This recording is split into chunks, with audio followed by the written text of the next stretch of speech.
Shalom, Javerín, por favor, vayan poniendo quiénes son y de dónde se conectan y nada más. Esto nos ayudará a hacer esto lo más rápido posible. Javier, no pongas a la gente de Barranquilla, ya la tengo aquí del WhatsApp.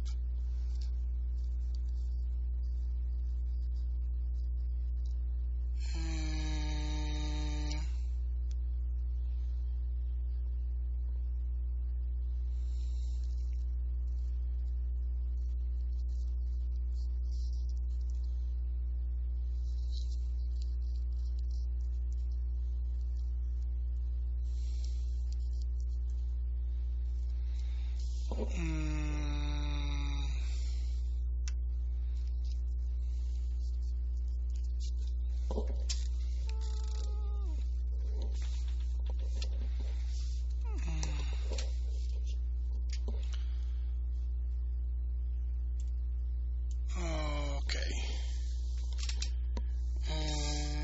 José.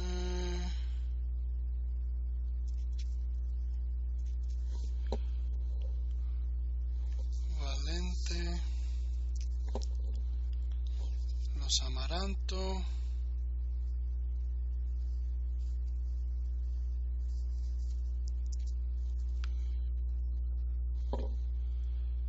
César.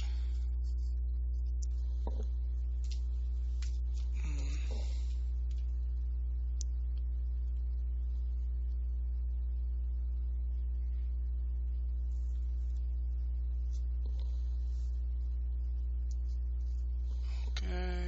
Wendy. Eddie.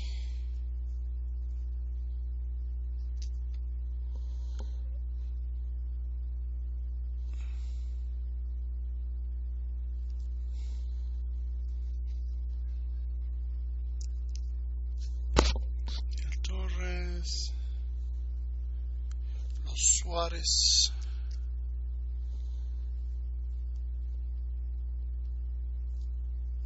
Humberto Garza. Jessica.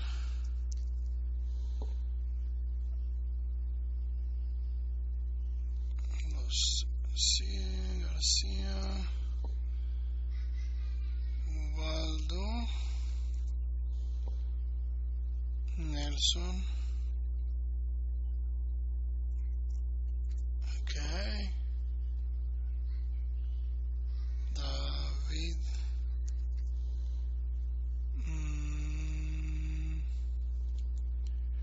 Joaquín. Sí, María José, ya.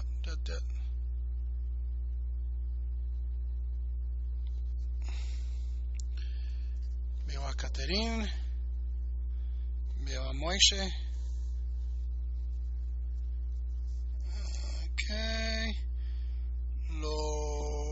Ok, rapidito. Nadav. Nadav y Hanna.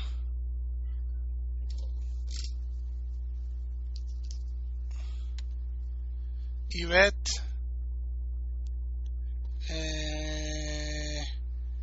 Luz Betel. Rubén.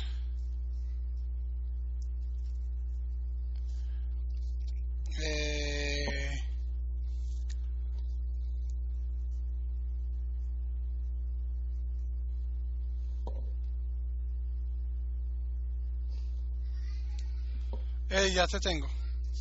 Alguien de Shiratayam. Raúl de México. Paula Fernández. Ok. Yudel Krinsky presente. Listo. Raúl. Perfecto. Paula. David, por favor, avísale a Paula. Familia Islas. Y Heriberto Álvarez.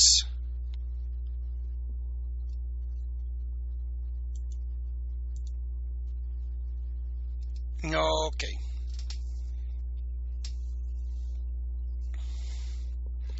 Fantástico. Entonces, mientras vayan llegando, los voy poniendo. Veo a los Islas. Ok, perfecto. Ya llegaron. No veo a Diana Rodríguez. Diana Rodríguez.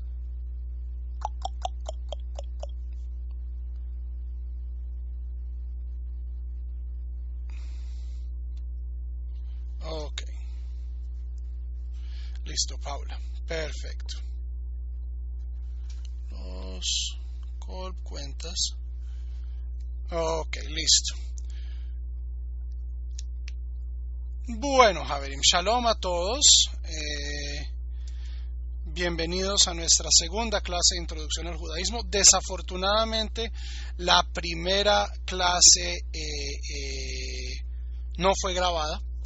Entonces perdimos eso para el gran mundo del internet, pero esperemos que la recuperen y esperemos que a partir de ahora no tengamos problema. Como ya dije la vez pasada, vamos a comenzar a nuestro tema de teología. Vamos a comenzar hablando teología neta. Y es decir, vamos a hablar de nociones judías de Dios. Y dos cosas que ya habíamos aclarado en la clase anterior, pero creo que es importante resaltar estos temas otra vez. Y es, primero, Javerim, entendamos que la noción judía de Dios es una noción en constante evolución. ¿Ok? La imagen que tenían nuestros ancestros en la época de la Torá hace 3000 años, hace 2500 años, hace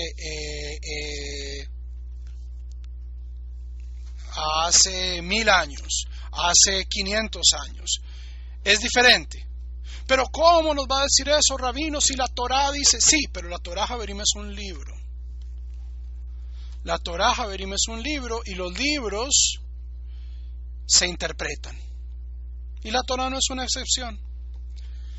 Pero tenemos la interpretación del Talmud. Igualmente el Talmud se interpreta. Ningún texto, ningún libro, ciertamente no un libro judío, está exento de interpretación.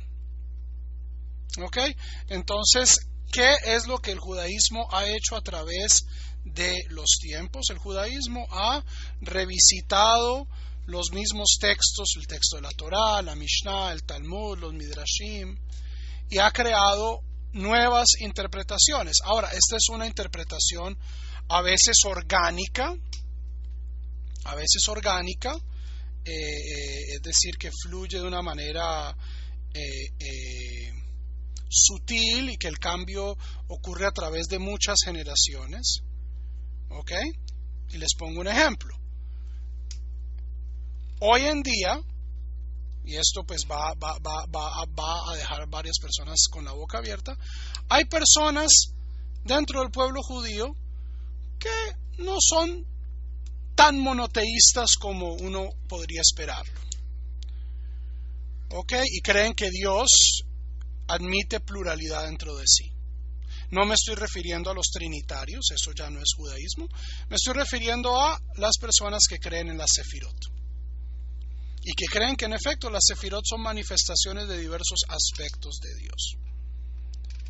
¿Ok? Para que esta idea se casherizara fue necesario varias generaciones.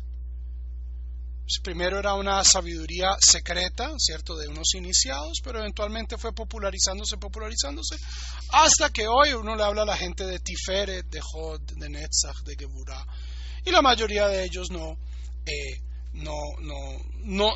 se sorprenden, a pesar de que estamos presentando una especie de politeísmo dentro de Dios.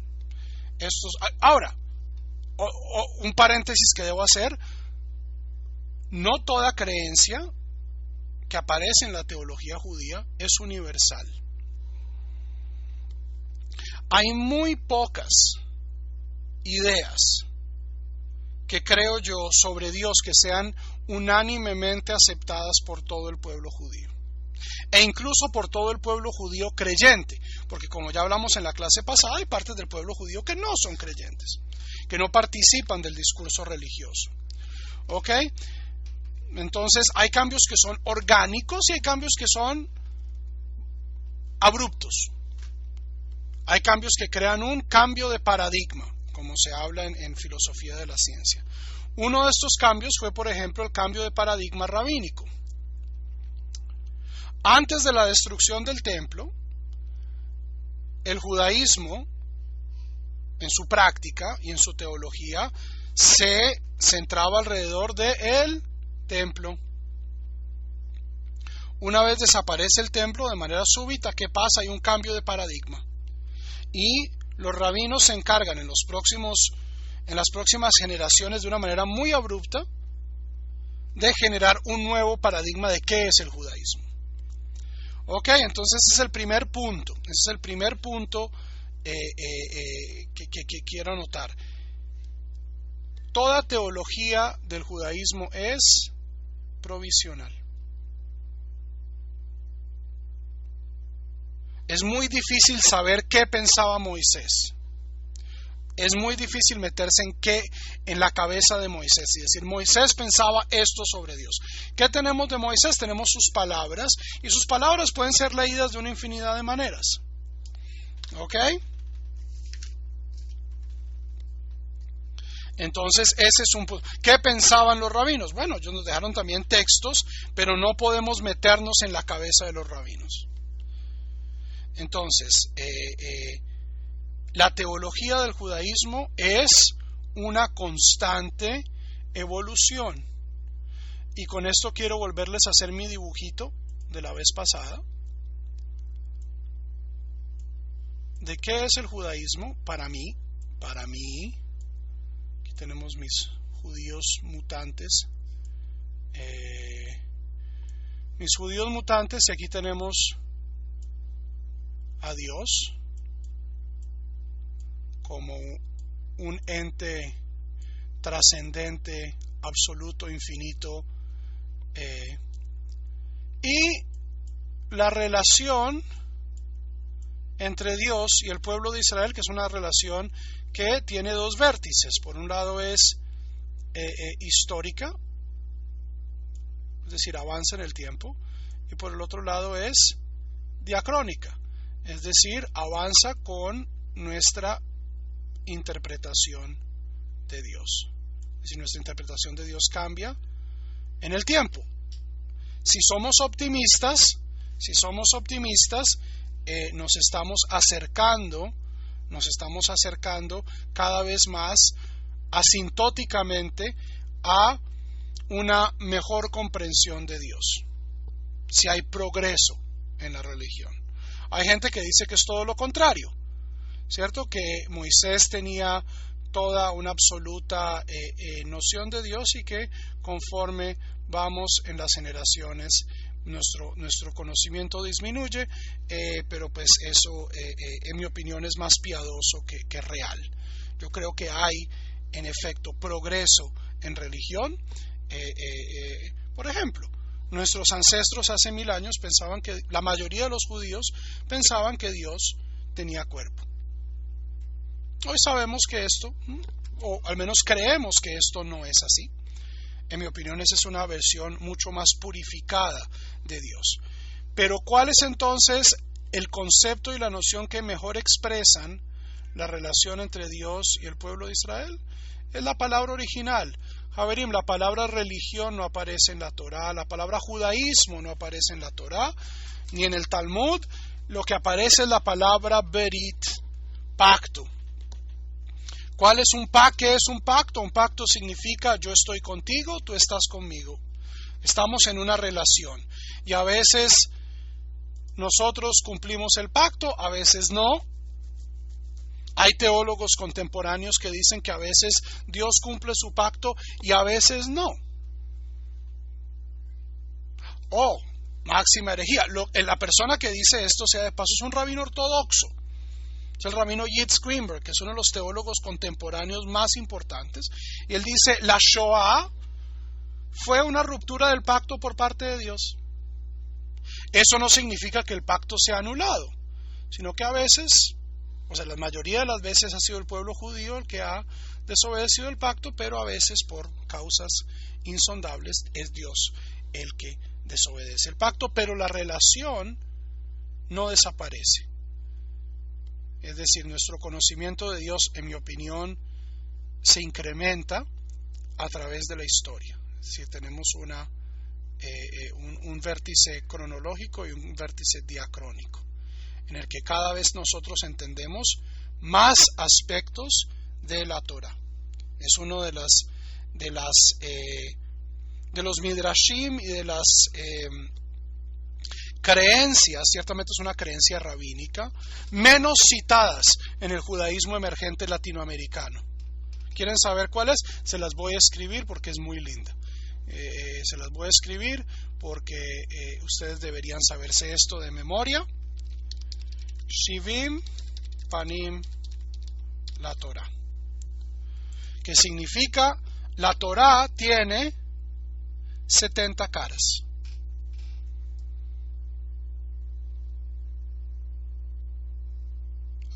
Es decir, que tiene infinitas caras. Es decir, el texto bíblico, el texto talmúdico puede ser leído desde infinidad de perspectivas. Y a través de la historia, eso es lo que el pueblo judío hace. El pueblo judío lee estos textos y cada vez va logrando en mi opinión, una imagen mucho más completa, pero nunca final de lo que Dios es o de lo que Dios no es, lo cual es también importante saber. Es más, de acuerdo al Rambam, es mucho más importante, o sea, lo único que nosotros podemos saber es lo que Dios no es, pero conocimiento positivo de la esencia de Dios nunca lo vamos a tener, de acuerdo al Rambam. Hay días, la mayoría de los días, yo me levanto de ese lado de la cama. Hay días en que soy un poquito más optimista, pero lo que sí digo es que constantemente estamos entendiendo más de la Torah, más de Dios. O tal vez sea un proceso posiblemente errático. ¿Cierto? A veces el conocimiento de Dios se incrementa, a veces disminuye.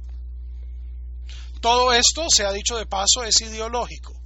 Hay gente que piensa que es así. Hay gente que piensa que es así. Hay gente que piensa que es así. Yo la mayoría de los días pienso que es así. Que hoy nosotros tenemos más herramientas porque tenemos el texto bíblico, tenemos el texto talmúdico y tenemos 2000 años de exégesis. Y en cierto modo hemos vivido más, hemos interactuado con diferentes culturas de las cuales hemos heredado herramientas que nos ayudan a ver la Torah desde más caras. Nunca vamos a poder ver la Torah en su completitud, pero podemos ver cada vez Shivim Panim la Torah. Ese es el primer punto. Segundo punto que quiero enfatizar de la clase anterior, y no me quiero demorar mucho, quiero ya entrar en el texto, es definir la palabra emuná, porque es una palabra que ahorita está de moda y es profundamente abusada. La palabra emuná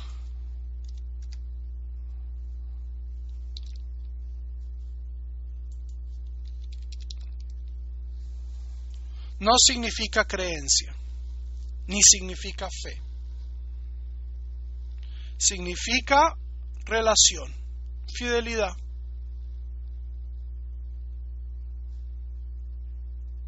Yo creo diferentes cosas sobre mi esposa a través de mi vida. Yo cambio mi opinión. Dios quiera positivamente, a veces no. Pero lo bueno de estar en un brit, estar en una relación, estar en un pacto, es que yo no puedo salir de ese pacto. O no quiero salir de ese pacto. Y la verdad no importa si hoy amanecí creyendo que mi esposa es la mujer más linda del mundo, o creyendo que hay mujeres más lindas, mientras yo esté dispuesto a seguir en esta relación. Entonces, el texto que vamos nosotros a tratar como una introducción a la teología judía son los 14 principios del Rambam, que en la mayoría del mundo ortodoxo se toman como una doxología. Yo creo en Dios Padre Todopoderoso. Es un credo, ¿cierto? Y si yo no creo en uno de los 14 principios del Rambam, entonces no tengo lugar en el mundo ortodoxo. A pesar de que, como vamos a ver, en buenas partes del mundo ortodoxo hay varios principios del Rambam que se pasan por la galleta. Y nadie dice que estas personas no son ni buenos judíos ni ortodoxos. El punto que quiero decir es, Javerim, nosotros vamos a hacer un estudio crítico de estos 14 principios. Algunos, en mi opinión, los vamos a dejar tranquilos, otros los vamos a perforar un poquito. Eso no significa que carezcamos de emuná. 13, 14, no sé.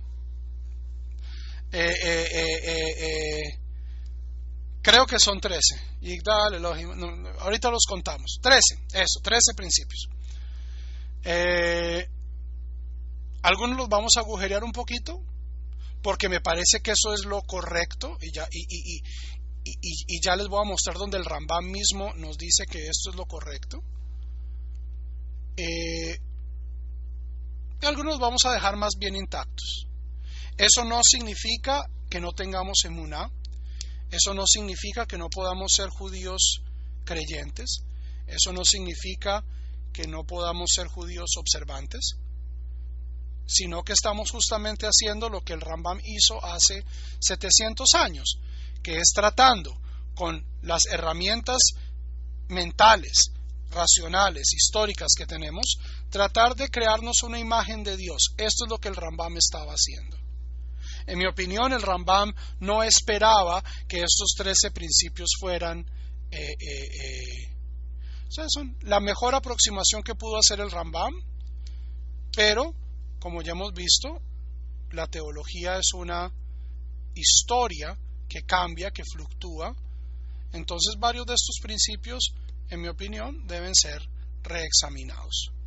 Si ustedes no piensan eso, yo no soy el rabino para ustedes. Ustedes necesitan buscarse un rabino ortodoxo que crea en la integridad de estos 13 principios, tal cual están escritos, y que el Rambam puede de manera unánime establecer un credo doxológico fijo para el judaísmo para los próximos milenios que dure el judaísmo. Yo no creo, con todo lo importante que era el Rambam, y si ustedes me conocen saben que el Rambam es mi ídolo del mundo rabínico, es la persona a la que yo más bolas le paro y más me identifico, pero aún en esto el Rambam no es tan poderoso. Mi Moshe ad Moshe lo haya que Moshe, de Moshe a Moisés, de Moisés de la Biblia a Moisés Maimónides, no hay como Moisés Maimónides, pero eso no significa que nosotros no podamos también usar nuestro cerebro. Ok, entonces espero que ya hayan leído todo este texto. Es un texto fascinante, donde básicamente el Rambam nos dice que todas las expectativas del vulgo, de la mayoría de las personas, sobre qué pasa después de la muerte, no es el fin final. Todas estas cosas de pensar que hay un jardín, que hay un infierno, que es un lugar lleno de placeres, todo esto es irrelevante. Este segundo capítulo sobre servir a Dios por amor es, en mi opinión, bello en sí mismo, y Javerim, esto es la actitud correcta. Una persona que quiera volverse judía para hacer plata, para que Dios lo quiera más, para tener bendiciones de Hashem, olvídense. Eso es querer ser judío por cosas extra. Yo soy judío porque amo a Dios y creo que en este Brit es la mejor forma de servirlo como yo.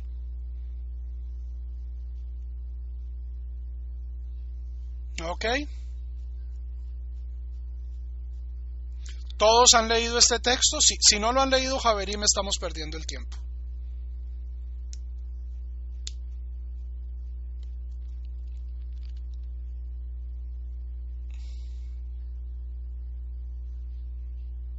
Ok.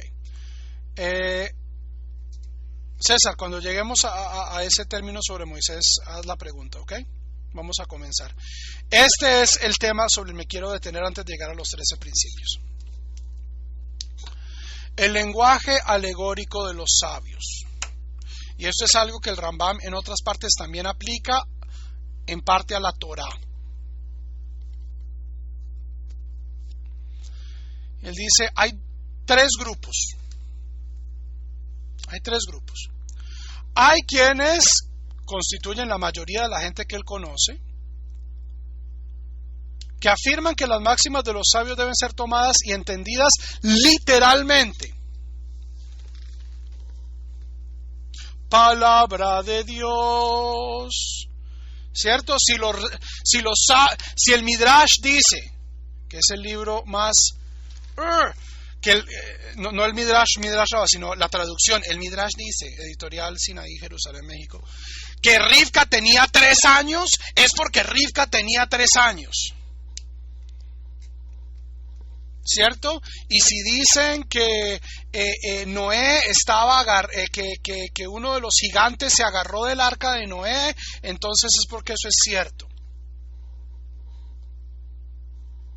¿Qué es lo que tiene el Rambam para decir a este grupo? Que se toma todas las dichos rabínicos, incluso aquellos que no tienen sentido o que son inmorales. Literalmente dice, en realidad este grupo pobre en pensamiento es digno de lástima por su insensatez, pues pretenden honrar y elevar a nuestros sabios acorde a su capacidad, pero en realidad los sumergen en la más profunda bajeza y ni siquiera se dan cuenta ni entienden esto. ¿Por qué? Porque acaba la Torá diciendo barbaridades. El ejemplo que acabo de mencionar, aquellos que hacen matemática y dicen, sí, Rivka tenía 3 años cuando se casó con Isaac. Eso es pedofilia. Eso no hace quedar bien a la Torá.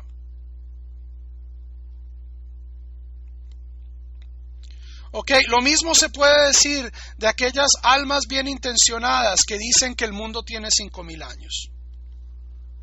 Porque lo dice la Torá. Javerim, el mundo tiene 15 billones de años.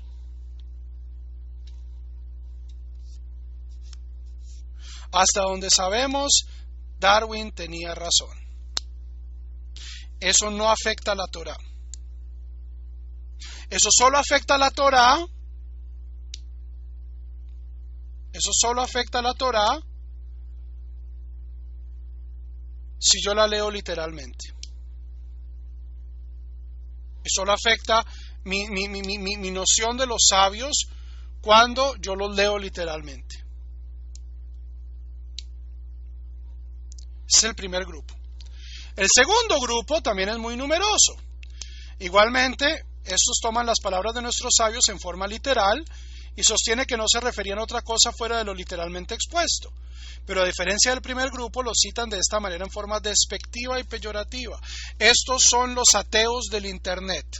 No solo los ateos del Internet, sino también sus rebes, ¿cierto? Dawkins y Sam Harris y todos estos neoateos que dicen la Torá es un texto absurdo porque dice que el mundo fue creado hace 5,000 años.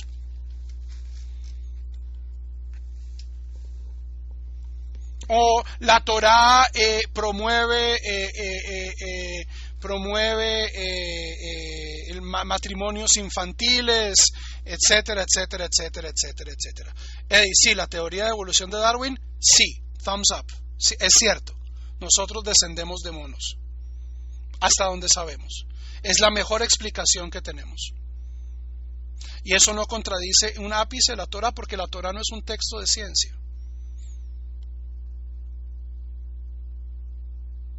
No es un texto de biología, no es un texto de cosmología evolutiva. Es un texto sobre Brit, sobre la relación entre Dios y los seres humanos. Ahora, esta relación compleja tiene más o menos 6,000 años. Ahí sí le doy la razón a la Torá. O sea, Homo sapiens sapiens caminó varios miles de años sobre la faz de la tierra y de pronto se le prendió el lamparazo de que había Dios. Ese momento es Adán. Ese momento es Adán.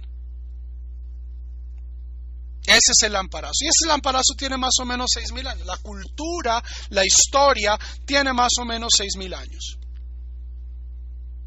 Los seres humanos, antes de eso, nosotros no sabemos, no sabemos muy bien si podríamos relacionarnos a ellos exactamente como seres humanos. Pero desde hace 6.000 años los seres humanos han tenido una consistencia ideológica, más o menos. O sea, nosotros podemos leer la Torá, podemos leer el Enuma Elish, podemos leer Gilgamesh, podemos leer la Ilíada y nos reconocemos en eso. ¿Ok?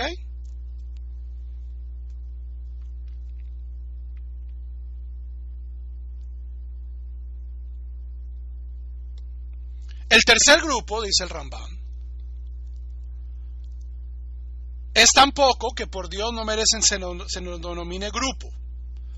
Es decir, la gente, de acuerdo al Rambam, que ha tenido una idea correcta de la Torah, siempre han sido minoría. Siempre es más fácil echarle cuentos a la gente. Las masas se les controla con cuenticos. ¿Por qué? Porque el tercer grupo tiene que hacer el esfuerzo de tratar de interpretar cuál es la verdad detrás del texto. Está forzado por Brit a decir, bueno, si la Torá no fue creada en 6 días de manera literal, sino que yo sé la razón, la ciencia, la evidencia científica me dice otra cosa, ¿cómo logramos que ambos textos sean honrados? ¿Cómo logramos que ambas tradiciones expresen diferentes aspectos de una verdad cosmológica compleja? Es decir, si yo quiero saber cómo fue creado el mundo, entonces voy y leo a Stephen Hawking y voy y leo a Einstein y ellos me van a dar una idea aproximada. Ellos no tienen la verdad. Eso es lo bonito de la ciencia, que la ciencia está constantemente corrigiéndose, pero es una imagen un poco más acertada. Pero la Torá me da el para qué fue creada la tierra. ¿Por qué? La Torá es un texto moral, no es un texto científico. Y la moralidad y la ciencia nos presentan dos caras de una misma realidad, aspectos diferentes. ¿Ok? Eso es lo que hace el tercer grupo. Es tratar de entender el texto más allá de su estado literal y eso es lo que no dice el Rambam, pero se los digo yo, para que ambos textos, para que tanto la ciencia como la Torá manifiesten verdades universales. Preguntas.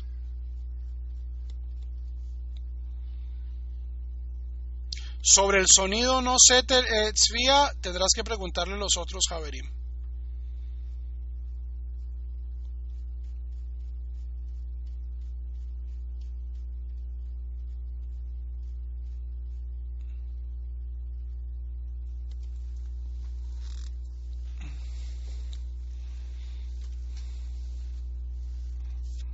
Preguntas.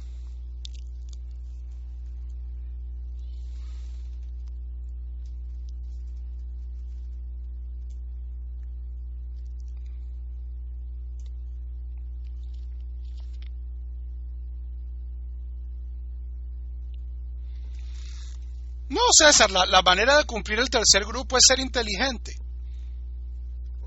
Es no comer entero.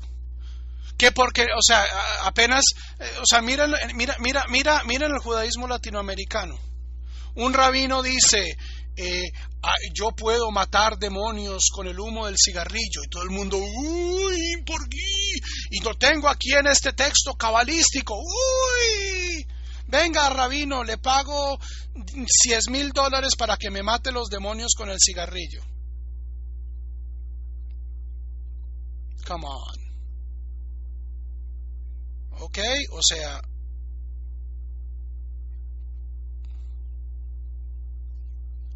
estudien. ¿Quieren cumplir ese tercer grupo? ¿Quieren hacerle caso al Rambam? ¿Quieren seguir al Rambam? ¿Ustedes saben qué dice el Rambam? ¿Cuál es la segunda mitzvah? ¿Cómo amo yo a Dios? ¿Cómo amamos a Dios? De acuerdo al Rambam, la segunda mitzvah del Mishneh Torah. Ve'ahavta et Adonai Eloheja, es el Shema. El Shema, la mitzvah que dice el Shema todos los días, lo decimos 2 veces. Ve'ahavta et Hashem Eloheja.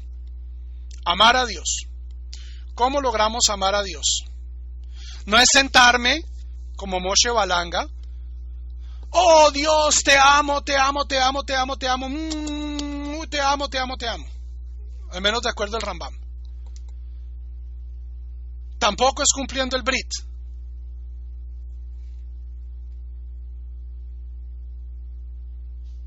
O sea, cumplir el Brit es su mitzvah. No, esas son respuestas piadosas. Estudiando física. ¿Quieren amar a Dios? Estudien física. Maaseh Bereshit. Física. Entiendan cómo está armado este mundo. Entiendan cómo funciona este universo. Desde las paticas microscópicas de la mosca hasta las supernovas. Y si ustedes entienden eso con un corazón abierto a Dios, se van a llenar de amor por Dios. Maga de luma aceja ya. Qué grandes son tus obras, Dios.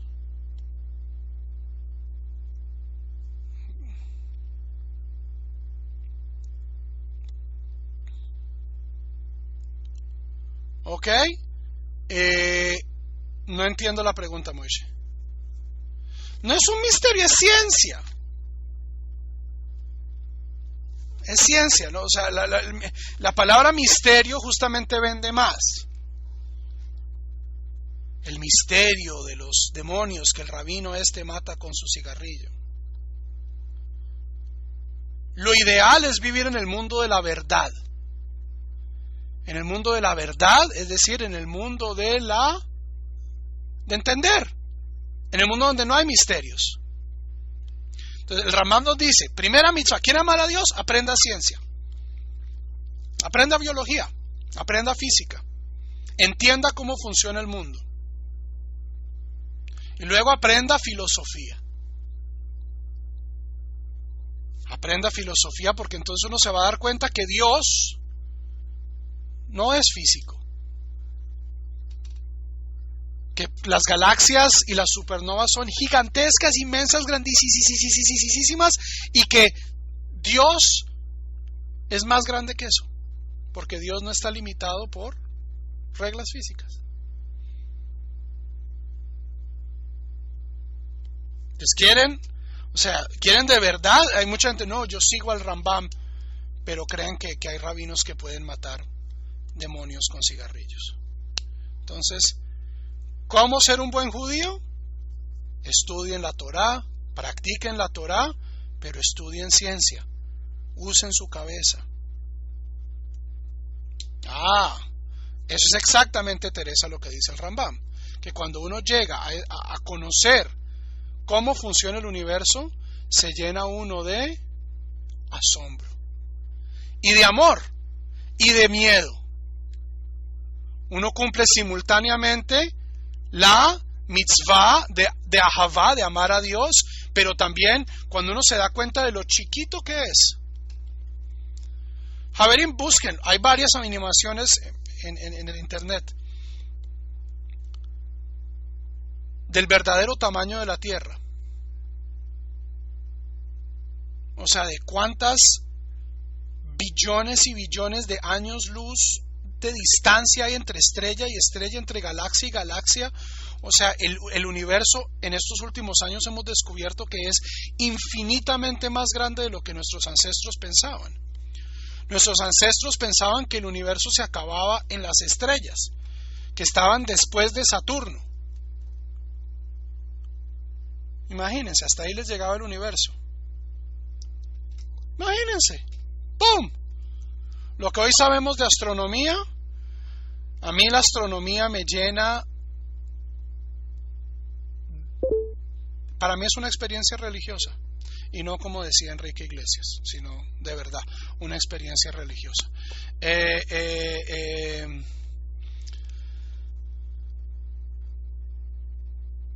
Preguntas.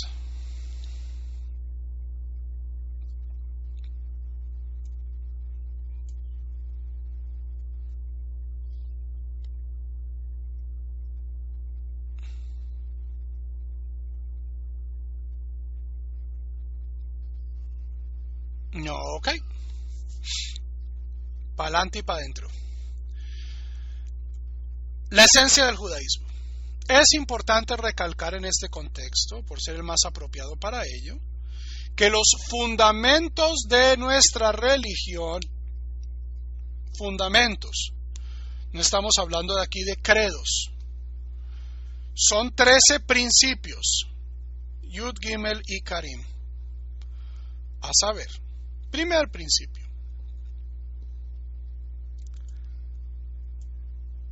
saber que existe el Creador, es decir, una existencia absolutamente perfecta en todo aspecto posible, y ella es la causa de todo lo existente. ¿Qué palabra no está usando el Rambam aquí? Creer. ¿Cierto? Entonces, luego alguien llegó y cogió este texto y lo volvió en 13 anima amin. Anima amin. Bemuna sheleima.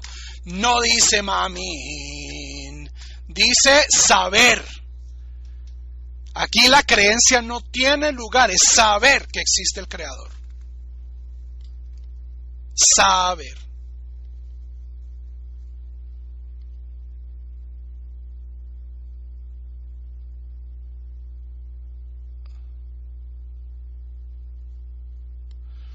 ¿Ok? Entonces, mediten en eso un segundito. Me di cuenta que no le respondí la respuesta a Moishe. Eso es totalmente cierto. La escuela de Rabbi Ishmael dice,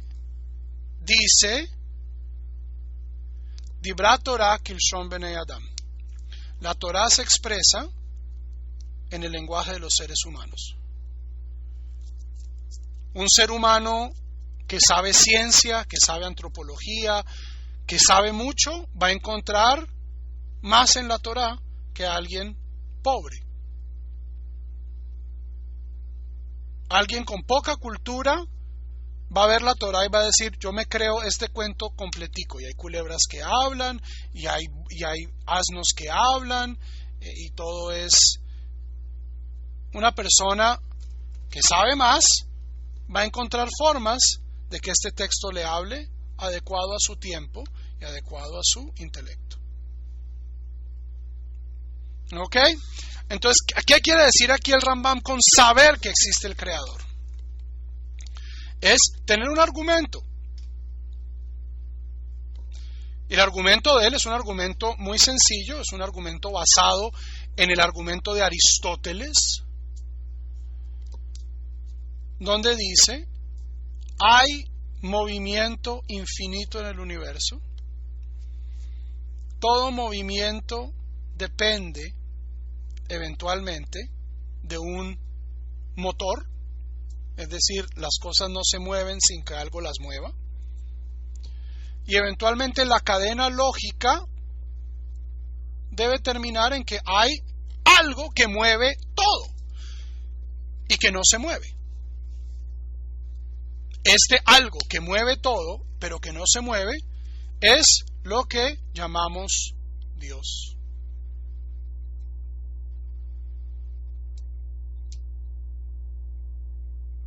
Ahora, ¿qué nos dice esto sobre Dios?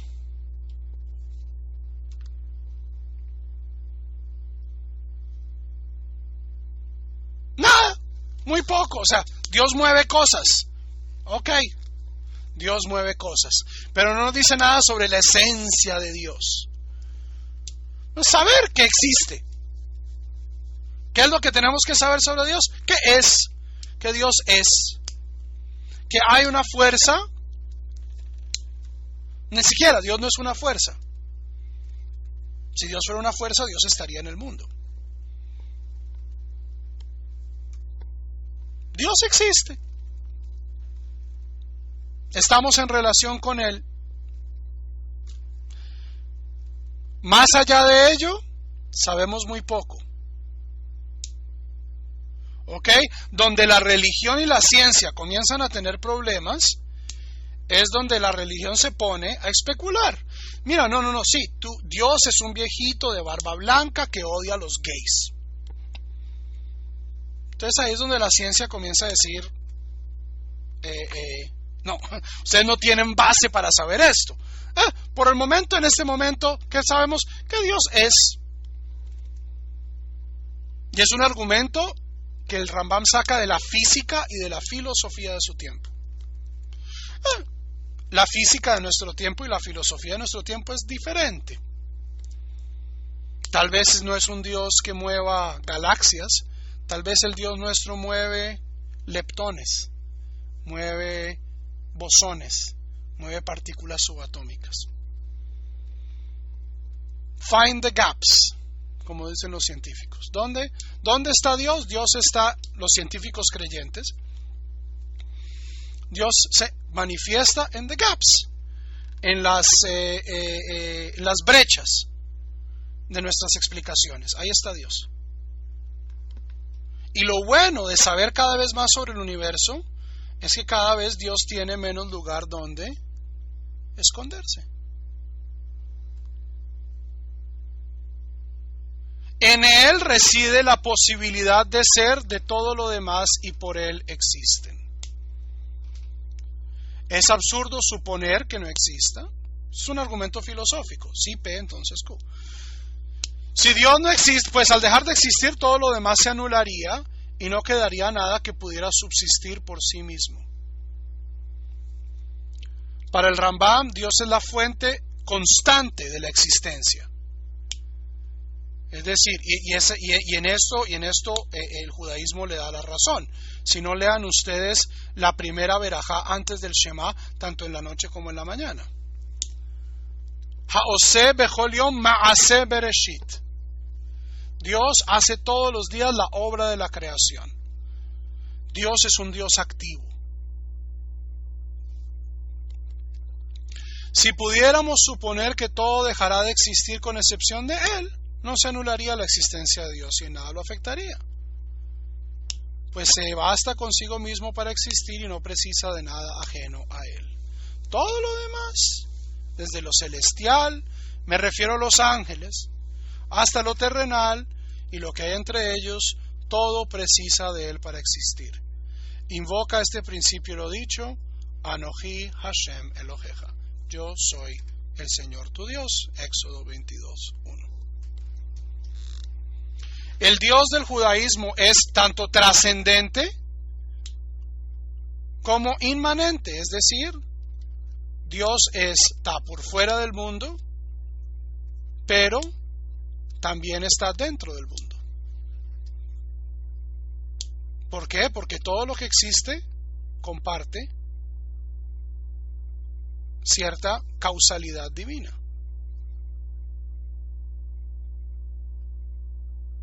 Y especialmente aquel fenómeno milagroso, maravilloso, que llamamos la conciencia humana, conciencia con SC, no conciencia con C, porque la conciencia humana, como dice Génesis, es Tselem Elohim, es la imagen de Dios, es el universo pensándose a sí mismo. Las galaxias no sienten, las rocas no sienten, los átomos de hidrógeno no sienten, no piensan. nosotros sí. Y eso al menos nosotros pensamos que Dios sí hace. Hay muchas cosas que nosotros no sabemos si Dios hace o no. Pero una cosa que nosotros al menos creemos es que Dios piensa. Y nosotros también pensamos. Y ahí es donde está la identidad entre Dios y nosotros. Ahora, que los pensamientos de Dios no son como los nuestros, no tengo que decírselos, pero el efecto, o sea, el hecho de tener autoconciencia es, en mi opinión, lo que nosotros compartimos con Dios. Ese es Tselem Elohim.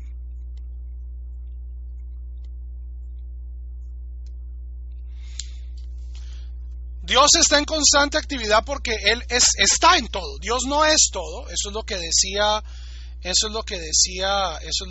Spinoza, ¿cierto? Deus sive natura. Dios es el universo y no más.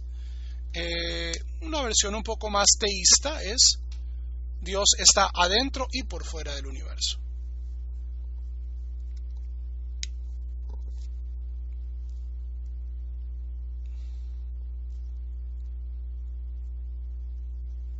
¿Ok? ¿La conciencia es el alma?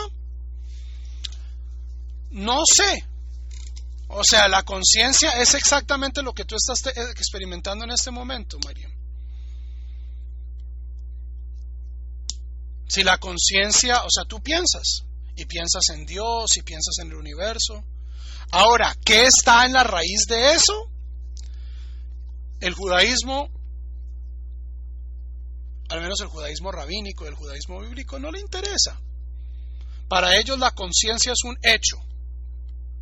Toda esta cuestión de que no, es un alma vegetal, un alma animal, para aquellos que vienen a la clase de Musar, un alma, un nefesh, un ruach, un neshama, todas esas son taxonomías posteriores. Es innegable, Miriam, que tú tienes una conciencia. Si esta conciencia depende exclusivamente de tu actividad neurológica o si depende de un espíritu no material que está en ti, son diferentes explicaciones. Pero el hecho de la conciencia es un hecho. Es el nódulo cartesiano. Cogito ergo sum. Yo pienso. Puede que yo ni siquiera sea, o sea, aquí supongo que todos se han visto The Matrix. Puede que todos seamos seres calvos conectados a una máquina, ¿cierto? Seres calvos conectados a una máquina y mientras una computadora nos da información. Es una posibilidad. Pero ¿qué es lo que no podemos negar? No podemos negar que pensamos. Que hay alguien que está pensando. Que ustedes son seres pensantes. Si lo que estamos pensando es correcto o incorrecto, si existe, si no existe, si corresponde a la realidad o no, eso ya es un tema para los filósofos y para los psicólogos y para los. Pero el nodo es que la conciencia existe. ¿Por qué? Porque tú la experimentas. Y la experimentas antes de cualquier otra cosa. Antes de que tú experimentes el mundo, tú experimentas que tú existes.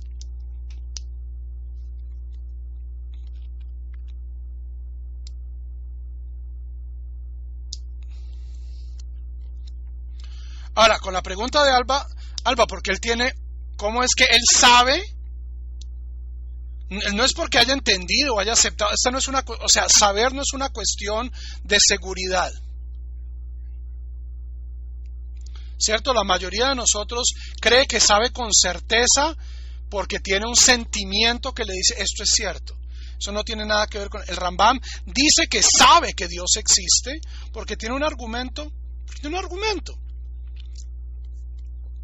el argumento, si lo quieren ver en más detalle, está en los primeros 14 capítulos de la segunda parte de la Guía de los Perplejos. Se encuentra en en los primeros capítulos del primer libro del Mishneh Torah, de Sefer Hilchot Yesodot HaTorah, las halajot de los principios de la Torah, y es un argumento físico. Dice, la física nos dice que el mundo está en eterno movimiento. Todo se mueve constantemente, todo lo que nosotros experimentamos está en movimiento.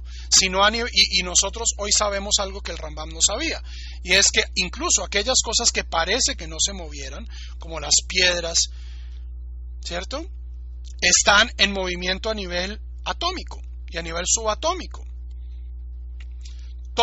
Entonces todo se mueve constantemente. Todo movimiento tiene un origen. Las cosas no se mueven por sí mismas. ¿Ok? Eventualmente, todo es movido por algo más. Pero si nosotros redujéramos eso al absurdo, de decir, entonces siempre hay una causa y una causa y una causa y una causa y una causa anterior, entonces no habría movimiento. Pero nosotros sabemos que hay movimiento, por lo tanto tiene que haber una primera causa del movimiento. A esta primera causa del movimiento eso es lo que nosotros llamamos Dios. Que no necesariamente va a ser un viejito con barba que odia el jamón.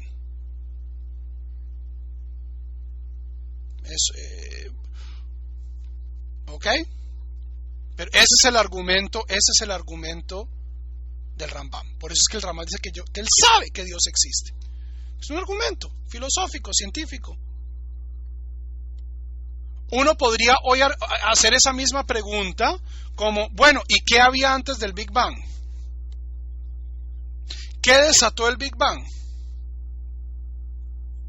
O sea, el Rambam estaba trabajando con física aristotélica, que es falsa. Para física moderna, si nosotros queremos tocar la teoría más aceptada sobre el origen del universo hace 15 billones de años, entonces el Rambam lo haría de esta manera. Es, ¿qué causó el Big Bang?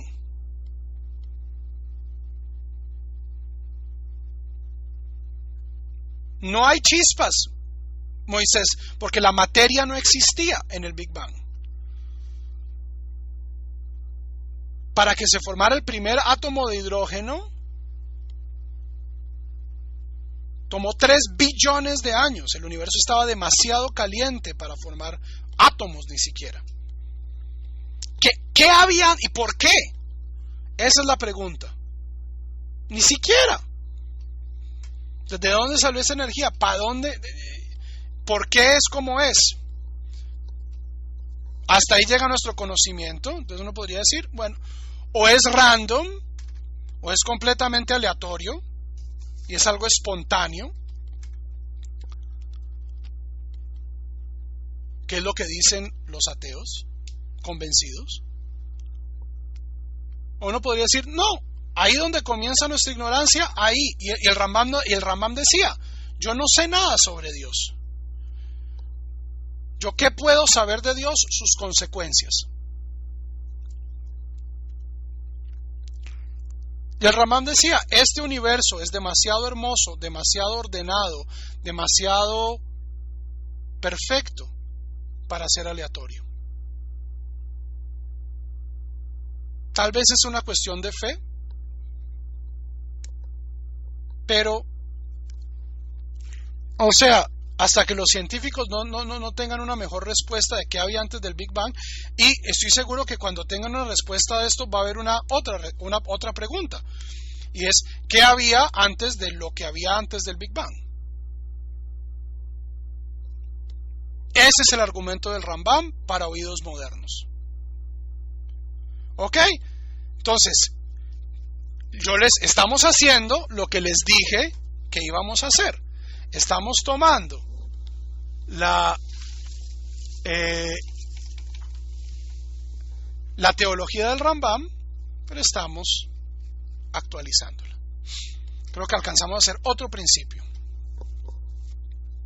Segundo principio. La unicidad de Dios, Ahdut Habore. Es decir, saber, de nuevo esta palabreja, saber que esta existencia, que es la causa de todo, es única. No es una unidad que tiene semejantes, ni tampoco uno como individuo de una especie, ni como un hombre que está compuesto de partes, y por lo tanto se puede dividir en varias unidades. Tampoco es uno como la unidad material, que puede ser dividida infinitamente. Tú lo dijiste, no yo. Sino que Él, elevado sea, es una unidad única e indivisible, que no hay otra igual en ningún aspecto. Sobre este segundo principio, testigo al escrito, escucha Israel, el Eterno es Dios, el Eterno es uno, Shema Israel, Adonai Eloheinu, Adonai Echad. Ahora, para el Rambam, ¿qué viene primero, el argumento o el pasuk?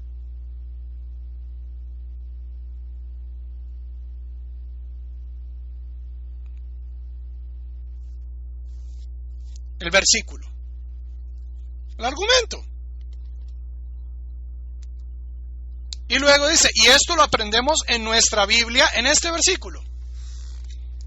Pero el primero les da el argumento. Él nunca va a llegar y decir, y crean simplemente porque está escrito, ¿no? Bueno, en un lugar lo hace, que es en un lugar donde yo no estoy de acuerdo con él, totalmente. Pero ya llegaremos a esto. La unicidad de Dios. Ahora, el argumento para esto aparece también en la Guía de los Perplejos, aparece en el Mishneh Torah y es el siguiente.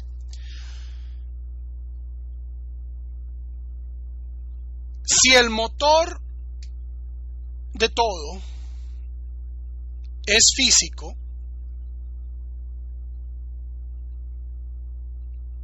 o hay dos motores, entonces tendríamos, o sea, el argumento seguiría ad infinitum, ¿cierto? ¿Qué puso esa cosa ahí junto? ¿Qué mezcló estas dos cosas? O sea, si yo les digo, por ejemplo, mire, es que antes del Big Bang había una bola de el poder Super Saiyajin y estaba la otra esfera del dragón. Entonces, ¿ustedes qué me preguntarían? Entonces, ese no puede ser el primer principio. Porque si hay dos, entonces, ¿quién los dividió?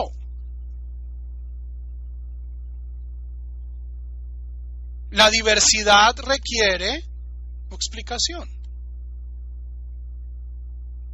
Entonces, Dios es uno porque estamos buscando la causa última del universo. Y la causa última del universo no puede ser múltiple. Porque si yo tengo dos causas, entonces necesito una causa previa a ellas que me explique por qué son dos. ¿Claro o muy filosófico? O sea, el argumento aquí no está tan bien detallado. Para que algo sea dos, se requiere de algo previo. Para que haya división, se requiere de algo previo. Entonces, si yo digo la causa final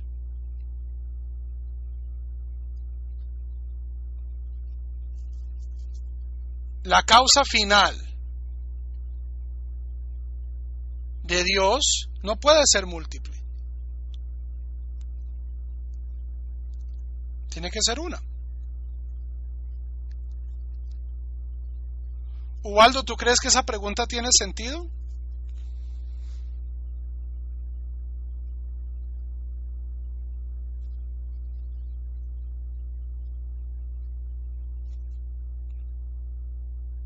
El punto al que va el Rambam es que hay una discontinuidad categórica entre el universo y Dios. Dios es muy diferente al universo. Pero es necesario que Dios sea muy diferente al universo, porque si no, el universo no podría existir. Eso es a lo que me refiero con que la pregunta que te hicieron no tiene sentido. ¿Quién hizo a Dios? No, Dios no es una cosa. Las cosas son las que son hechas. Pero como Dios no es una cosa, ¿cierto? Y si nosotros asumimos que el universo es hecho solo de cosas, eventualmente vamos a llegar a una paradoja. Y es una cosa, hizo otra cosa, hizo otra cosa, hizo otra cosa, hizo otra cosa, hizo otra cosa, y no termina nunca. A menos de que pensemos, como lo hacían los antiguos griegos, de que el mundo era infinitamente eterno, es decir, que el mundo siempre ha sido como es. Pero esto va en contra de lo que nosotros sabemos hoy en día, de que no solo la Tierra, sino que el mismo universo, las galaxias, están en constante cambio. Y al menos la teoría científica de hoy coincide con la idea original del pueblo judío, es que el universo tiene un comienzo. Ahora, aquel principio del que sale el universo no es conmensurable en su totalidad con el universo. Es decir, yo no puedo medir a Dios en términos de una criatura.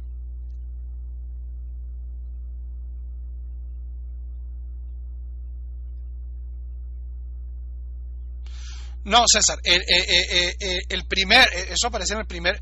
Dios puede existir solo. Dios podría existirse en el universo. Que no podría existir sin Él es nosotros.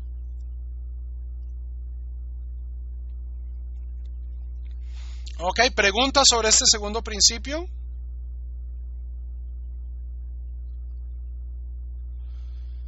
Exacto, no podemos medir a Dios en términos de algo que haya creado. Y esto no solo es cierto de Dios, sino que nos hemos dado cuenta que es cierto del mismo universo. Y esto tiene un nombre, pero estoy ayunando todavía porque acá todavía no se ha puesto el sol. Imagínense. Tiene un nombre en ciencia que me queda de tarea averiguarlo. Las leyes de la física de Newton, la física newtoniana, con la cual se explica el movimiento planetario, ¿cierto? Cómo la Tierra da vueltas alrededor del Sol, etc. ¿La física newtoniana funciona a nivel atómico?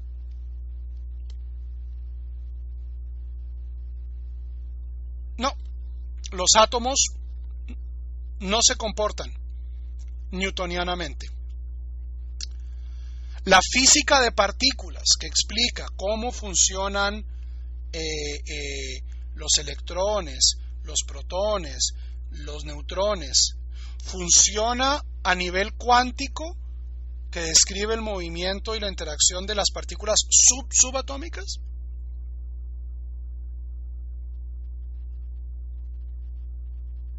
La respuesta es no.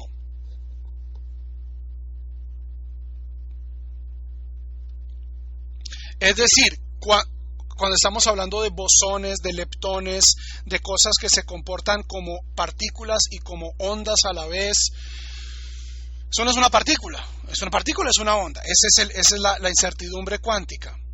Entonces, si nosotros vemos cada vez más chiquito, hay partes del universo que no se comportan de acuerdo a las mismas leyes. O sea, átomos hay en todo lado. Pero cuando yo tengo suficientes átomos para formar una pelota de béisbol, esa pelota de béisbol se comporta de manera muy diferente a las reglas internas de los átomos. Piensa en esto, pero entonces para grande.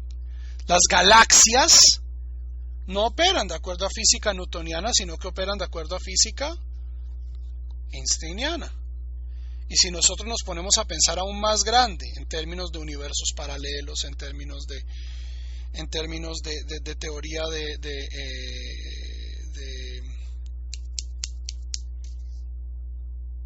Ah, cuerdas. Nada es conmensurable con nada. Entonces, si dentro de los mismos niveles de la física, un nivel no es conmensurable como el otro, es decir, yo no puedo explicar el movimiento de una pelota de béisbol basado en el movimiento de sus átomos.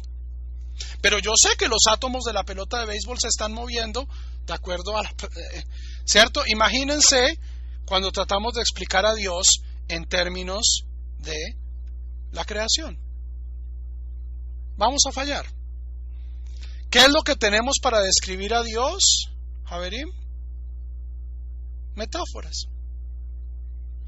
El lenguaje humano, y esto incluye también el lenguaje de la Torá, es trágicamente limitado para expresar muchas cosas. Porque hay poesía, Javerim.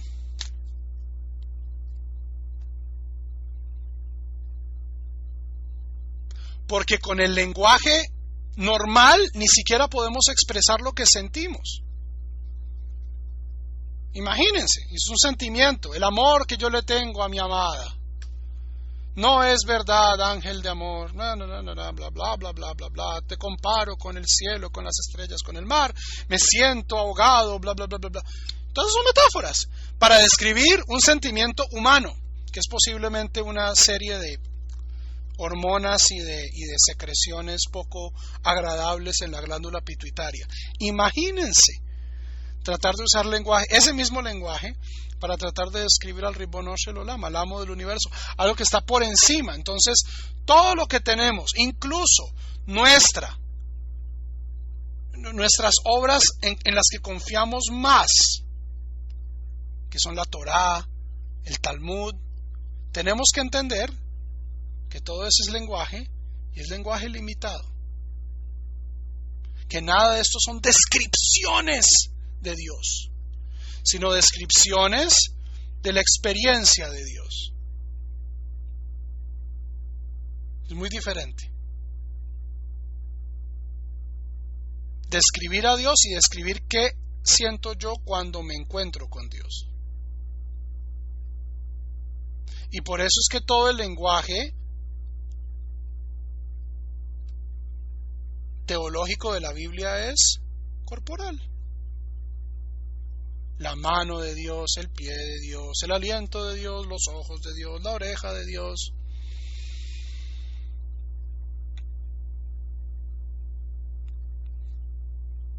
Y como ya habíamos hablado, como ya dijo Nadav, para darle fin a este segundo principio, el segundo principio del Rambam, Dios es unidad absoluta. Hay cabalistas que puede que digan que creen en los 13 principios del Rambam, pero no están siguiendo este principio. Y luego entonces ellos tienen que hacer su propia reinterpretación. No, es que el verdadero Dios es Ein Sof si no tiene límite, pero Keter, la forma en que Dios interactúa con nosotros. Ok. Están en su derecho, esto no estoy diciendo, yo no soy cabalista, pero lo que les estoy diciendo, Javerim, no es un pecado,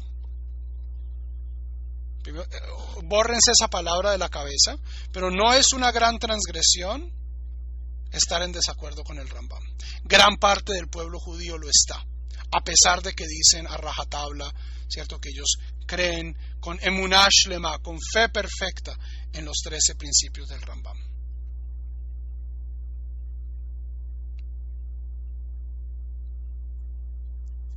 Preguntas.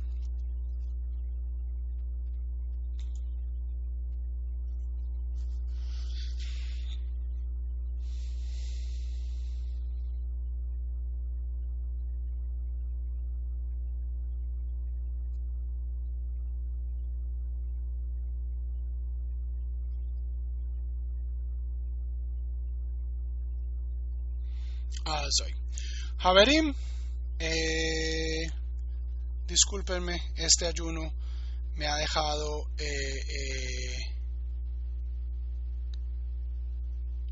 bastante seco.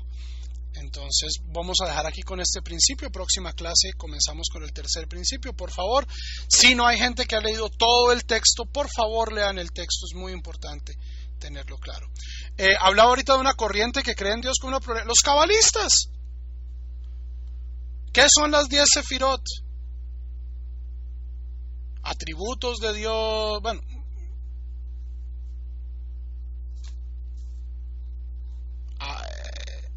manifestaciones de Dios, o sea, es cuestión de semántica, pero cuando ellos dicen, cuando en la Biblia hablan de Elohim, entonces es Gevurah, y cuando es Hashem, entonces es Gesed. Entonces yo estoy diciendo, aquí hay dos, o que hay una división dentro de Dios que está afectando cierta diferencia. Ahora, no estoy criticando, los cabalistas pueden creer lo que quieran, los cristianos pueden creer lo que quieran, ¿cierto? No es mi fe, yo soy un monoteísta estricto, dentro de la medida de lo que entiendo el término monoteísta. A lo que viene todo esto es Javerim. Hay porciones del mundo judío muy observantes, con barbas bien grandotas y sombreros negros, que no se acomodan exactamente a lo que el Rambam dice. Y eso está bien. Los 13 principios del Rambam no son la palabra final en teología judía. Nada lo es, no hay la palabra final. Dios es infinito. Mientras haya pueblo judío y estemos en Brit y estemos en relación y estemos estudiando Torah y estudiando Talmud y volviendo sobre estos textos y entendiendo el mundo un poquito mejor, nuestra noción de Dios va a cambiar. Va a cambiar. No hay verdad con B mayúscula en teología. Tov.